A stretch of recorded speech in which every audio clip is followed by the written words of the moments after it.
This is part two of What is Feminism? The first part, we looked at the definition of feminism and some different varieties of it on. And then we're going to complete reading this Wikipedia article. Now we're going to talk about culture, architecture, gender-based inquiries into and conceptualization of architecture have also come about, leading to feminism in modern architecture.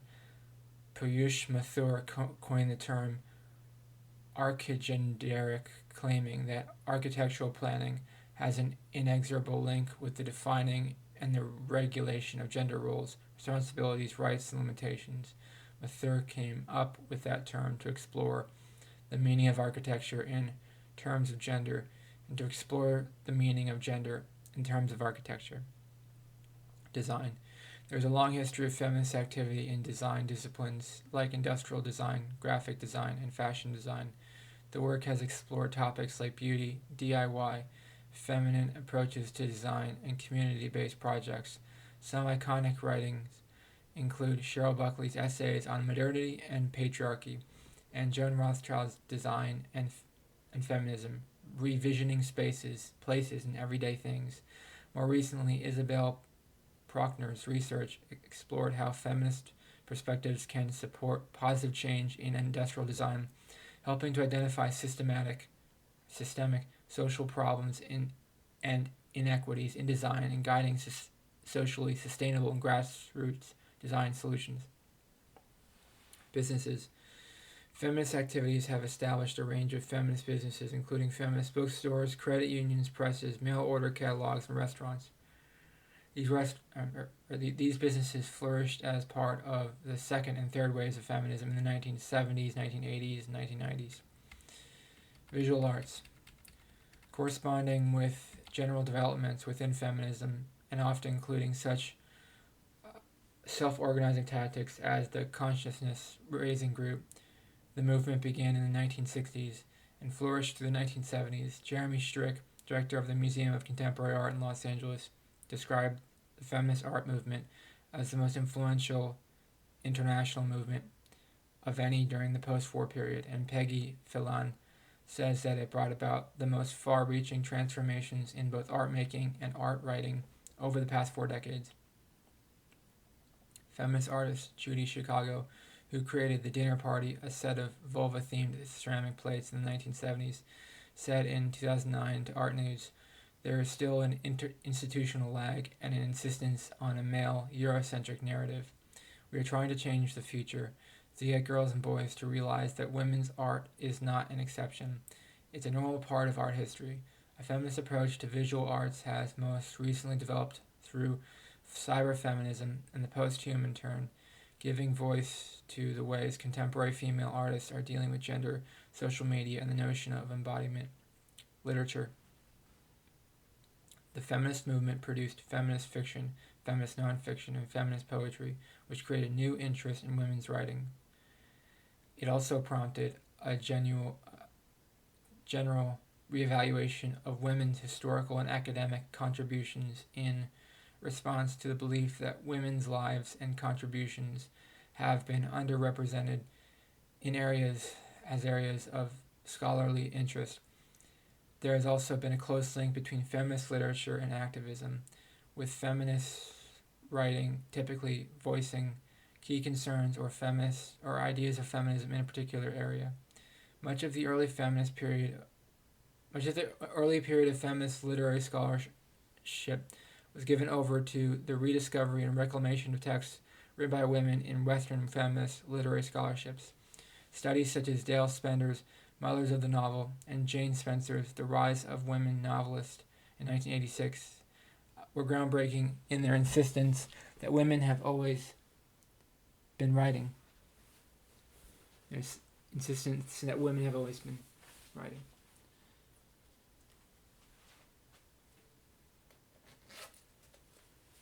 Sorry, I'm getting hot. Okay. Commensurate with this growth in scholarly interest, various presses began the task of reissuing long out of print texts. Virago Press began to publish its large lists of 19th and early 20th century novels in 1975 and became one of the first commercial presses to join the project of reclamation. In the 1980s, Pandora Press, responsible for publishing Spender's Study, issued a companion line of 18th century novels written by women. More recently, Broadway Press continues to issue 18th and 19th century novels, many hitherto out of print, and the University of Kentucky has a series of republications of early women's novels. Particular works of literature have come to be known as key feminist texts. Vindication of the Rights of Women in 1792 by Mary Wollstonecraft is one of the earliest works of feminist philosophy. A Room of One's Own in 1929 by Virginia Woolf is noted in its argument for both a literal and figural space for women's writers within a literary tradition dominated by patriarchy. The widespread interest in women's writing is related to a general reassessment and expansion of the literary canon. Interest in post-colonial literatures, gay and lesbian literature, writing by people of color, working people's writings, and the cultural productions of other historically marginalized groups have resulted in a whole-scale expansion of what is considered literature. Genres hitherto not regarded as literary, such as children's writing, journals, letters, travel writing, and many others, are now subjects of scholarly interest. Most genres and subgenres have undergone a similar analysis, so literary studies have entered new territories such as the female Gothic or women's science fiction. According to Elise Ray Helford, science fiction and fantasy serve as an important vehicles for feminist thought, particularly as bridges between theory and practice.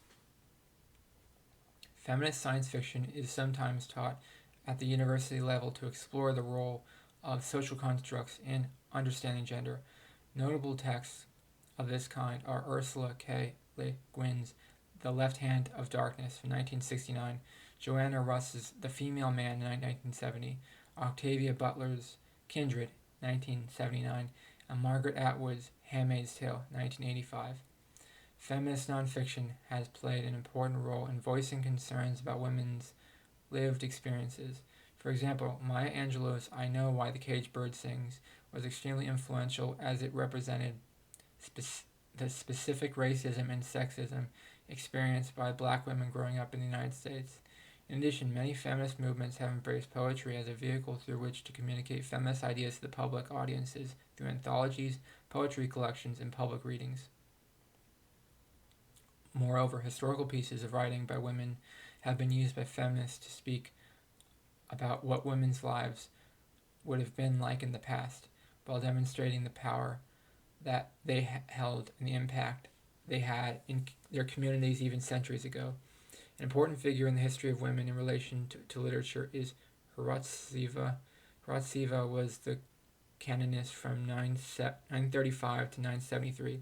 As the first female poetess in the German lands, the first female historian, Hrotseva is one of the few people to speak about women's lives from a woman's perspective during the Middle Ages.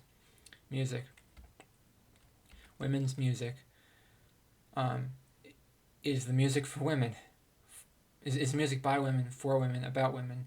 The genre emerged as a musical expression of the second wave feminist movement, as well as the labor, civil rights, and peace movements. The movement was started by lesbians such as Chris Williamson, Meg Christian, and Margie Adam, African American women activists such as Bernice Johnson Reagan and her group Sweet Honey of the Rock, and peace activist Holly Near. I'm not sure if this is 100% accurate because this is Wikipedia, so some of this stuff could be wrong, but we'll take it for what it is. Women's music also refers to a wider industry of women's music that goes beyond the performing artists to include studio musicians, producers, sound engineers, technicians, cover artists, distributors, promoters, and festival organizers who are also women. Riot Girl is an underground feminist hardcore punk movement described in the cultural movements section of the article. Feminism became a principal concern of musicologists in the 1980s as part of the new musicology. Prior to this, in the 1970s, musicologists were beginning to discover women composers and performers and had begun to review concepts of canon, genius, genre, periodization from a feminist perspective. In other words, the question of how women musicians fit into traditional music history was now being asked.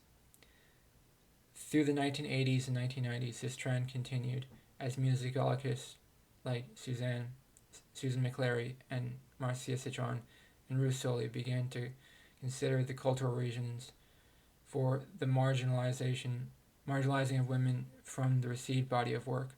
Concepts such as music as gendered discourse, professionalism, reception of women's music,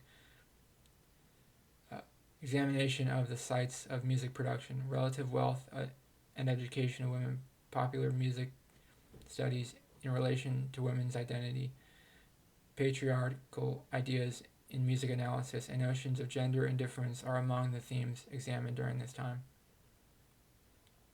While the music industry has long been open to having women in performance or entertainment roles, women are much less likely to have positions of authority, such as being the leader of an orchestra. In popular music, while there are many women singers recording songs, there are very few women behind the audio console acting as music producers, the individuals who direct and manage the recording process. Cinema. Feminist cinema, advocating or illustrating feminist perspectives, arose largely with the development of feminist film theory in the late 1960s and early 1970s. Women who were radicalized during the 1960s by political debate and sexual liberation, but the failure of radicalization to produce substantive change for women galvanized them to form consciousness-raising groups and set about analyzing, from different perspectives, dominant cinema's construction of women. Differences were particularly marked between feminists on either side of the Atlantic. 1972 saw the first feminist film festivals in the US and UK, as well as the first feminist film journal, Women in Film. Trailblazers from this period include Claire Johnson and Laura Mulvey, who also organized the women's event at the Edinburgh Film Festival. Other theorists making a powerful impact on feminist film, including Teresa de Lauridis, Anike Smelik, and Kaja Silverman. Approaches in philosophy and psychoanalysis fueled feminist film criticism, feminist independent film, and feminist distribution. It has been argued that there are two distinct approaches to independent, theoretically inspired feminist filmmaking. Deconstruction concerns itself with analyzing and breaking down codes of mainstream cinema, aiming to create a different relationship between the spectator and dominant cinema. The second approach, a feminist counterculture, embodies feminine writing to investigate a specifically feminine cinematic language. During the 1930s to 1950s, heyday of the big Hollywood studios, the status of women in the industry was abysmal. Since then, female directors such as Sally Potter, Catherine Breillat, Claire Denis, and Jane Campion have made art movies, and directors like Catherine Bigelow and Patty Jenkins have had mainstream success.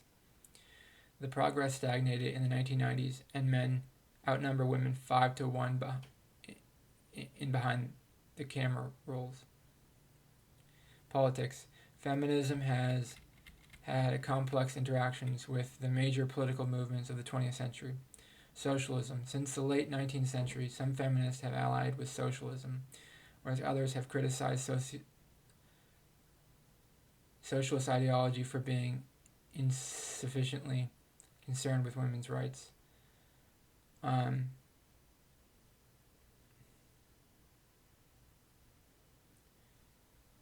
Do I want to read about politics?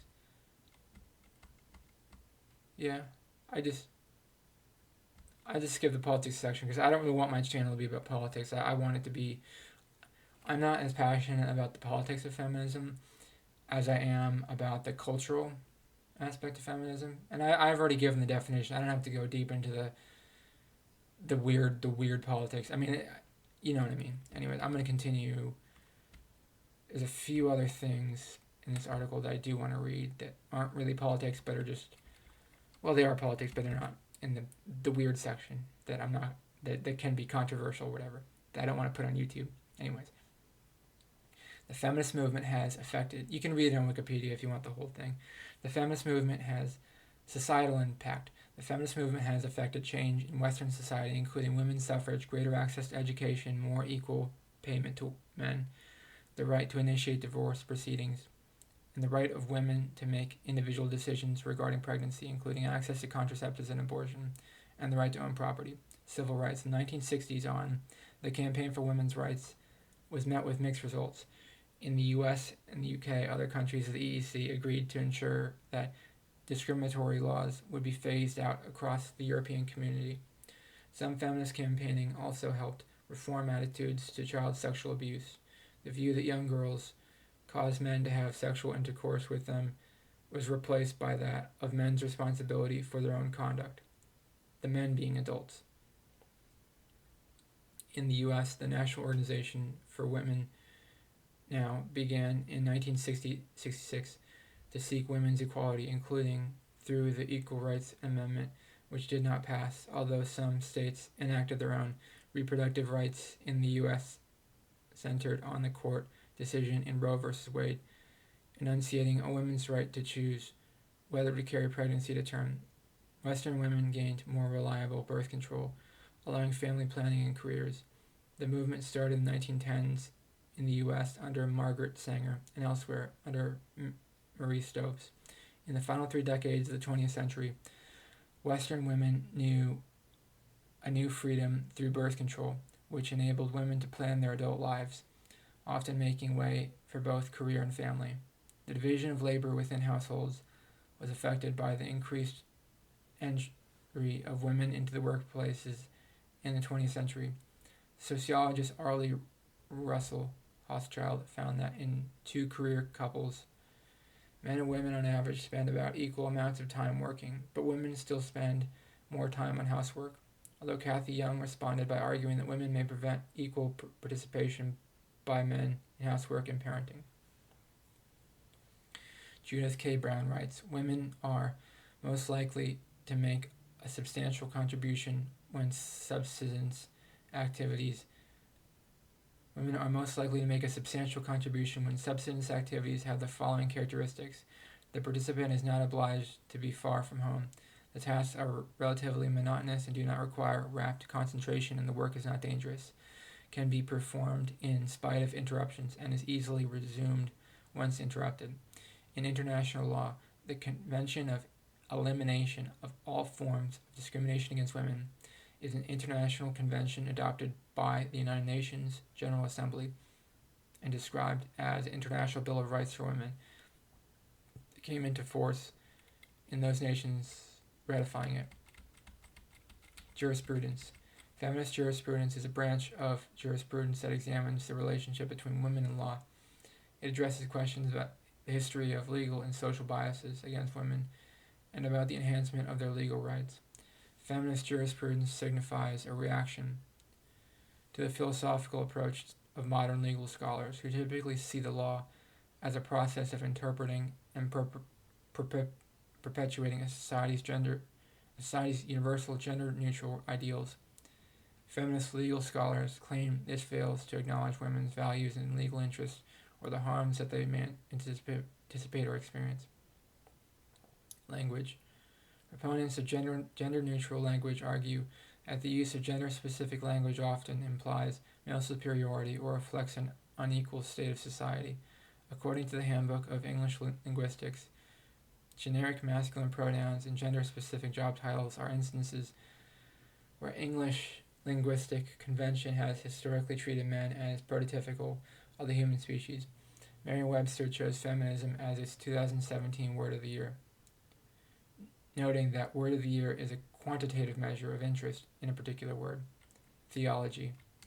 Feminist theology is a movement that reconsiders the traditions, practices, scriptures, and theologies of religions from a feminist perspective.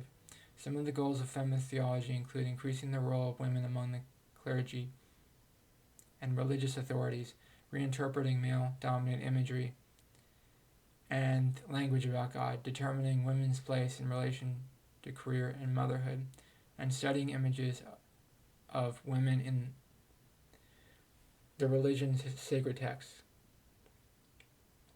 Christian feminism is a branch of feminist theology which seeks to interpret and understand Christianity in light of the equality of women and men, and this interpretation is necessary for a complete understanding of Christianity. Although there is no standard set of beliefs among Christian feminists, most agree that God does not discriminate on the basis of sex, and are involved on issues such as the ordination of women, male dominance, and the balance of parenting in a Christian marriage, claims of moral deficiency and inferiority of women compared to the men, and the overall treatment of women in the church. Islamic feminists advocate women's rights, gender equality, and social justice. Grounded with Islamic framework, advocates seek to highlight the deeply rooted teachings of equality in the Quran and encourage a questioning of the patriarchal interpretation of Islamic teachings through the Quran, Hadith, sayings of Muhammad, and Sharia law towards the creation of a more equal and just society. Although rooted in Islam, the movement's pioneers have also utilized secular and Western feminist discourses and recognized the role of Islamic feminism as part of an integrated global feminist movement. Buddhist feminism is a movement that seeks to improve the religious, legal, and social status of women within Buddhism. It is an aspect of feminist theology which seeks to advance and understand the equality of men and women morally, socially, spiritually, and in leadership from a Buddhist perspective. The Buddhist feminist Rita Gross describes Buddhist feminism as the radical practice of the co-humanity of women and men. Jewish feminism is a movement that seeks to improve the religious, legal, and social status of women within Judaism, to open up new opportunities for religious experience and leadership for Jewish women. The main issues for early Jewish feminists in these movements were the exclusion from the all-male prayer group, or minyan, and the exemption from positive time-bound mitzvot, and women's inability to function as witnesses and to initiate divorce. Many Jewish women have become leaders of feminist movements throughout the history. Dianic Wicca is a feminist-centered theology. Secular or atheist feminists have engaged in feminist criticism of religion, arguing that many religions have oppressive rules towards women and misogynistic themes and elements in religious texts. Patriarchy. Patriarchy is a social system in which society is organized around male authority figures. In this system, fathers have authority over women, children, and property. It implies the institutions of male rule and privilege and is dependent on female subordination. Most forms of feminism characterize patriarchy as an unjust social system that is oppressive to women. Carol Pateman argues that the patriarchal distinction between masculinity and femininity is the political difference between freedom and subjection. In feminist theory, the concept of patriarchy often includes all the social mechanisms that reproduce and exert male dominance over women. Feminist theory typically characterizes patriarchy as a social construction which can be overcome by reviewing and critically analyzing its manifestations. Some radical feminists have proposed that because patriarchy is too deeply rooted in society, separatism is the only viable solution. Other feminists have criticized these views as being anti-men. Men and masculinity. Feminist theory have explored the social construction of masculinity and its implications for the goal of gender equality. The social construct of masculinity is seen by feminism as problematic because it associates males with aggression and competition and reinforces patriarchal and unequal gender relations. Patriarchal cultures are criticized for limiting forms of masculinity available for men and thus narrowing their life choices. Some feminists are engaged with men's issues activism, such as bringing attention to male rape and spousal battery and addressing negative social expectations for men. Male participation in feminism is generally encouraged by feminists and is seen as an important strategy for achieving full societal commitment to gender equality. Many male feminists and pro-feminists are active in both women's rights activism, feminist theory, and masculinity studies. However, some argue that while male engagement with feminism is necessary, it is problematic because of the ingrained social influences. However, some argue that while male engagement with feminism is necessary, it is problematic because of the ingrained social influences of patriarchy in gender relations. The consensus today in feminist and masculinity theories is that men and women should cooperate to achieve the larger goals of feminism. It has been proposed that, in large part, this can be achieved through considerations of women's agency. Reactions. Different groups of people have responded to feminism, and both men and women have been among its supporters and critics. Among American university students, for both men and women, support for feminist ideas is more common than self-identification as a feminist. The U.S. media tends to portray feminism negatively, and feminists are less often associated with day-to-day work, leisure activities of regular women. However, as recent research has demonstrated, as people are exposed to self-identified feminists and to discussions relating to various forms of feminism, their own self-identification with feminism increases. Pro-feminism. Pro-feminism is the support of feminism without implying that the supporter is a member of the feminist movement. The term is more often used in reference to men who are actively supportive of feminism. The activities of the pro-feminist men's groups include anti-violence work with boys and young men in schools, offering sexual harassment workshops in workplaces, running community education campaigns, and counseling male perpetrators of violence. Pro-feminist men also may be involved in men's health activism against pornography, including anti-pornography legislation, men's studies, and the development of gender equity curricula in schools. The work is sometimes in collaboration with feminist and women's services, such as domestic violence and rape crisis centers. Anti-feminism and criticism of feminism. Anti-feminism is opposition to feminism in some or all of its forms. In the 19th century, anti-feminism was mainly focused on opposition to women's suffrage. Later, opponents of women's entry into institutions of higher learning argued that education was too great a physical burden on women. Other feminists opposed women's entry into the labor force, or their right to join unions, or to sit on juries, or to obtain birth control and control their sexuality. Some people have opposed feminism on the grounds that they believe it is contrary to traditional values or religious beliefs. Anti-feminists argue, for example, that social acceptance of divorce and non-married women is wrong and harmful, and that men and women are fundamentally different, and thus their different traditional roles in society should be maintained. Other anti-feminists oppose women's entry into the workforce, political office, and the voting process, as well as lessening male authority in families. Writers such as Camille Paglia, Christina Hoff Sommers, Jean Bethke-Estain, Elizabeth Fox Genovese, and Lisa Lucille Owens, and Daphne Patai oppose some forms of feminism, though they identify as feminists. They argue, for example, that feminism often promotes misandry and the elevation of women's interests above men's, and criticize radical feminist positions as harmful to both men and women. Daphne Patai and Noretta Cortege argue the term anti-feminist is used to silence academic debate about feminism. Lucille Owens argues that certain rights extended exclusively to women are patriarchal because they relieve women from exercising a crucial aspect of their moral agency.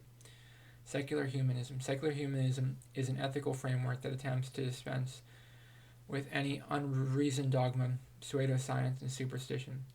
Critics of feminism sometimes ask, why feminism and not humanism? Some humanists argue, however, that the goal of feminists and humanists largely overlap, and the distinction is only in motivation. For example, a humanist may consider abortion in terms of utilitarian ethical framework rather than considering the motivation of any particular woman in getting an abortion. In this respect, it is possible to be a humanist without being a feminist, but this does not preclude the existence of feminist humanism. Humanism plays a significant role in proto-feminism during the Renaissance period, in such that humanists made educated women popular figures despite the challenge of the patriarchal organization of society. If you want to read some other Wikipedia articles, you can also click on Feminist Studies, Index of Feminism articles, Lesbian Erasure, Men's Rights Movement, Masculinism, Multiracial Feminist Theory, Straw Feminism, Feminism and Racism, Black Feminism, White Feminism, Matriarchy, Matrilineality, and List of Queens Regnant. And that's what feminism is according to Wikipedia. I think it's pretty accurate, even though it has a few things wrong with it. Let me know in the comments below, what do you think about feminism? Personally, I'm a feminist, but let me know in the comments below if you're a feminist too in the comments. If you want to talk about anything, it's cool. Please subscribe to this channel to be part of the community. Please like this video. It really helps out the channel a lot. Thank you for watching. Have a great day. Bye-bye.